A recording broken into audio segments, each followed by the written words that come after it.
दोस्तों नमस्कार। देवभूमि and travellers में आपका स्वागत है। मैं हूं आपका दोस्त प्रेम।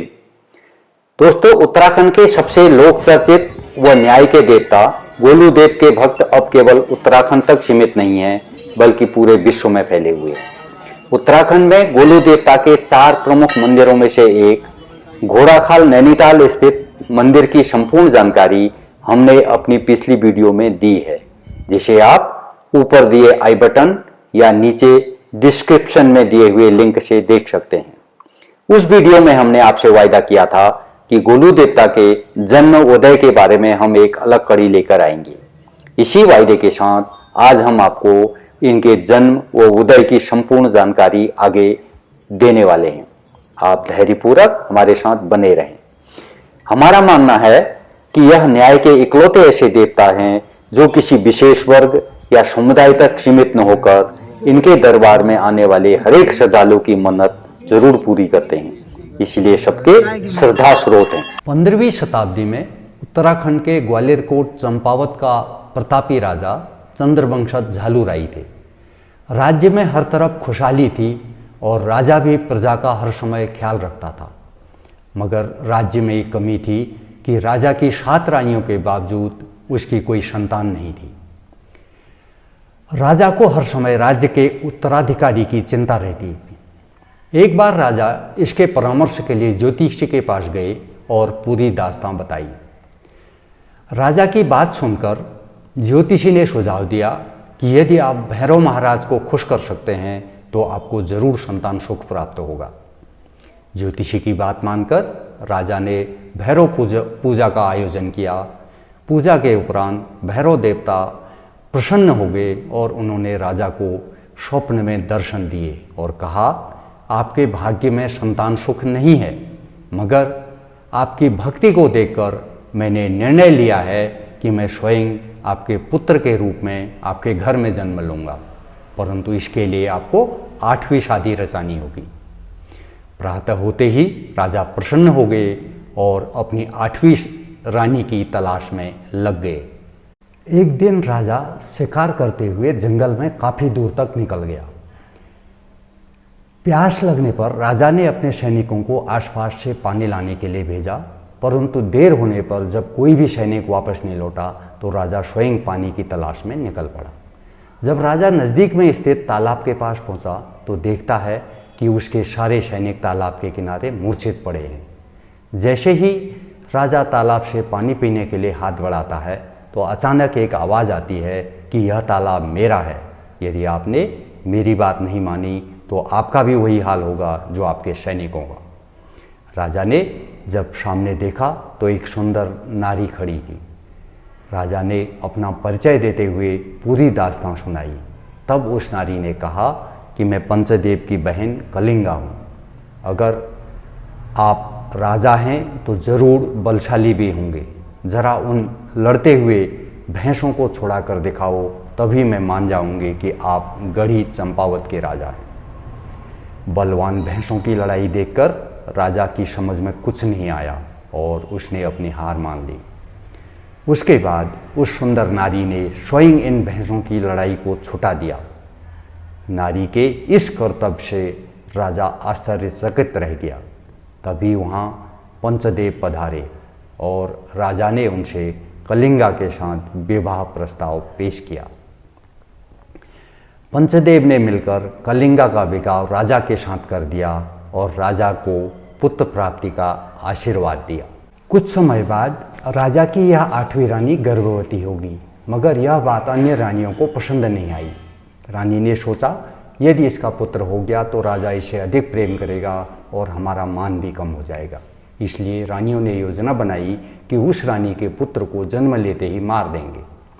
योजना के तहत जब बच्चे का जन्म होने वाला था, राजा को यह कहकर कि बच्चे के जन्म की जिम्मेदारी हम दासी के ऊपर नहीं छोड़ सकते हैं, इसकी पूरी जिम्मेदारी खुद रानियों ने ले ली।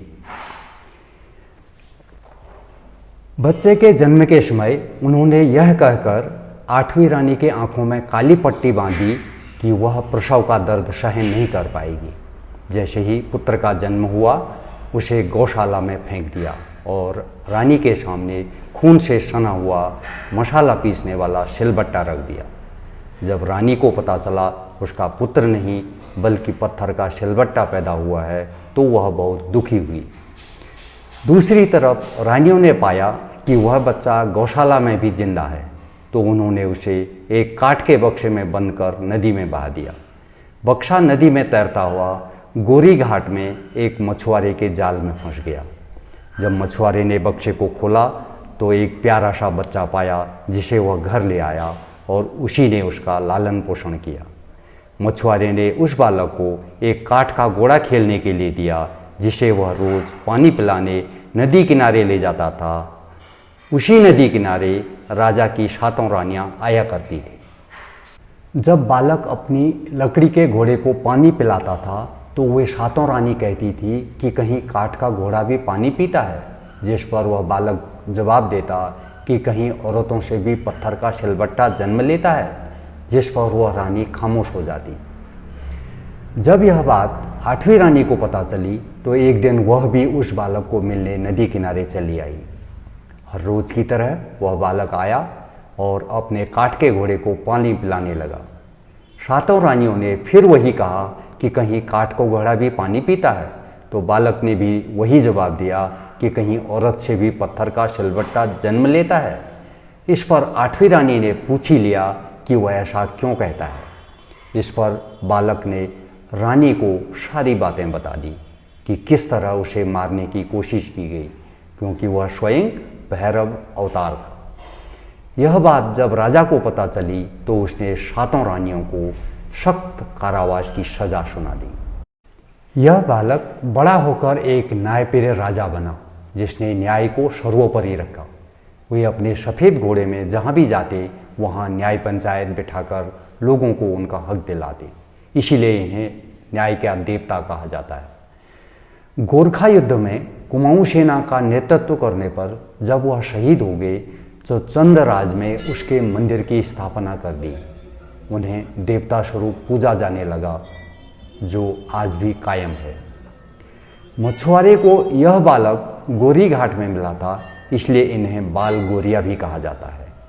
चूँकि भैरव महादेव के ही स्वयं राजा के पुत्र के तौर पर जन्म लिया था, इसलिए इन्हें गौर भैरव भी कहा जाता है। दोस्तों, सनातन धर्म में जो भी हमारे देवी देवता हैं, इनका अवतरण सतयुग, द्वापर युग या त्रेता युग में हुआ है, मगर गोलू जी इकलौते ऐसे देवता हैं जो कलयुग में अवतरण के उपरांत नर से नारायण हो गए, जहां हर श्रद्धालु की अर्जी जरूर सुनी जाती है। इनके मंदिरों में सुसज्जित लाखों घंटियां इस बात की साक्षी हैं कि लाखों लोगों की मन्नतें यहीं से पूरी हुई हैं। These temples are also known as Temple of Bells। आशा है आपको गोलू देवता के अवतरण की यह सच्ची व विस्तृत जानकारी जरूर अच्छी लगी होगी। यदि अच्छी लगी हो तो दिल से लाइक व शेयर कर अपना भी फ्री योगदान दें इनकी महिमा को जन जन तक पहुंचाने में। कमेंट्स में आपके लिखे 2 शब्द हमारा उत्साह बढ़ाते हैं और हमें प्रेरित करते हैं और भी रोचक जानकारी आप तक लाने के लिए। यदि आपने हमारे चैनल देवभूमि एंड ट्रेवलर्स को अभी तक सब्सक्राइब नहीं किया है तो अभी नीचे दिए बटन को क्लिक कर दें ताकि हमारी कोई भी रचना मिस न हो सके। इसी के साथ विदा लेते हैं और मिलते हैं देवभूमि एंड ट्रेवलर्स की एक नई रचना के साथ। जय गोलू देवता की। नमस्कार, प्रणाम, गुड लक।